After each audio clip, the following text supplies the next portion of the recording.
Yun naman po kay Mark, sino ang pwedeng magsampa ng impeachment complaint? Ang magsampa ng impeachment complaint, anybody. Pwede si Carlo de la Peña, pwede mag-file ng kaso. Ang mag-file ng kaso through ito yung tawag na verified complaint. Okay. Any citizen can file a verified complaint to the House of Representatives. Pero hindi yan aksyonan ng House of Representatives kung walang endorsement ng at least isang congressman. So, ibig sabihin, kung mag-file ka ng kaso, citizen ka ng Pilipinas, citizen ka, Pilipino ka, botante ka ng Pilipinas, taxpayer ka, nag-file ka ng kaso sa lower house, tapos wala ni isang congressman na mag-endorse, basura, ibabasura ang complaint mo. Hindi papansinin niya. Pero kung may nag-endorse ng at least isang congressman, pwedeng i-entertain nila yan.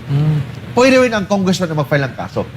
Kung congressman na mag-file ng kaso, through a resolution or verified complaint, dapat i-entertain yan ng House of Representatives. Ibig sabihin, kung citizen ka ng Pilipinas, kailangan ng i-endorse ng at least isang congressman para i-entertain ng Congress or House of Representatives ang complaint mo.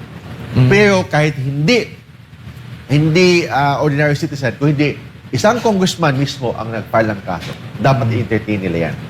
A congressman can file a verified complaint or through a resolution directly to the House of Representatives. So, yun yan.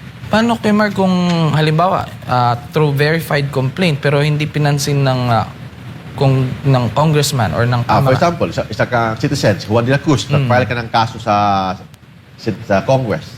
Walang hindi pinansin yung complaint mo. Wala nag-endorse ni isang congressman. Basura yun. Ibig sabihin, hindi entertain, ibabasura yung complaint mo. Ibig sabihin, hindi yan na-file.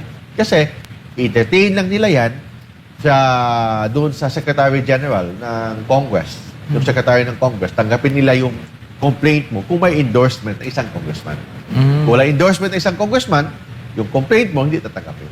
Pero kung congressman ka, tapos ako isang congressman, nag-file ako mismo ng complaint for impeachment, dapat tanggapin yan ng Secretary General ng Senado o ng Congress.